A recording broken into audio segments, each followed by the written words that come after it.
దేవుడి సామాన్ను ఈజీగా శ్రమ లేకుండా రుద్ది తోమే పని లేకుండా ఈ విధంగా తోముకోండి, తొందరగా పని అయిపోతుంది. ఒక గరిటెడు రాళ్ళు ఉప్పుని వేసాను అనమాట. హాఫ్ గరిటెడేమో నిమ్ముప్పు అంటారు కదా, 5 రూపాయల ప్యాకెట్లు అది వేసాను. ఒక గరిటెడు విమ్ లిక్విడ్ వేసాను. ఈ లిక్విడ్ ప్లేస్లో మీరు సర్ఫ్ కానీ వేరే మీరు అంట్లు తోమడానికి సోప్ కానీ ఏమన్నా యూస్ చేయొచ్చు.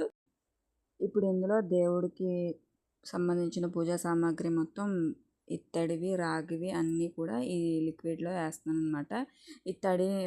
ఈ నీళ్ళు చల్లారినవేనండి, అంటే చల్ల నీళ్ళే. వేడి నీళ్ళలో కూడా వేసుకోవచ్చు, బట్ నేను ఇక్కడ చన్నీళ్ళలో వేసి చూపిస్తున్నాను.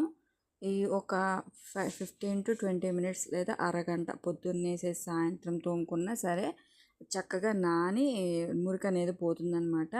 నీళ్ళలోంచి తీసినప్పుడే చూడండి కొంచెం అనేది కలర్ అనేది చేంజ్ అవుతాయి. ఇక్కడ నేను ముగ్గు తీసుకున్నాను, మనం ముగ్గు వేస్తాం కదా నేల మీద, ఆ ముగ్గు పిండితోటి జస్ట్ మసాజ్ చేసినట్టు దీనికి ఇలాగా తోముతున్నాను అనమాట. నేను జస్ట్ ఒక చేతితోటే దీన్ని రబ్ చేస్తున్నాను పిండితోటి, ఇంకొక చేతితో వీడియో తీస్తున్నాను అనమాట. ఫోన్ తోటి జస్ట్ సింగిల్ హ్యాండ్ తోటే జస్ట్ మసాజ్ చేసినట్టు ముగ్గు పిండితోటి తోముతున్నాను. చూడండి ఎంత తెల్లగా అయితే వచ్చేసినాయో.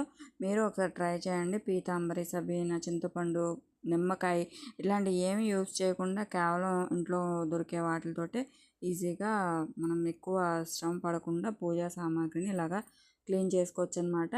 ఇక్కడ ఓన్లీ నిమ్మప్పు ఒక్కటే 5 రూపీస్ ప్యాకెట్, అది ఎక్కడైనా దొరుకుతుంది ఈజీగా. ఆ ప్యాకెట్ ఒక్కటే వేసాను. ఇప్పుడు మొత్తం ఇలాగా ముగ్గు పిండితోటి మొత్తం తోమేసుకున్న వాటిని ఇలా నీళ్ళతో కడిగేసుకోవటమే. మనకి పూజలప్పుడు పండగలప్పుడు ఎక్కువ హడావిడి పడకుండా తొందరగా పని అయిపోతుంది అనమాట. వీడియో నచ్చితే చిన్న లైక్ అయితే చేయండి.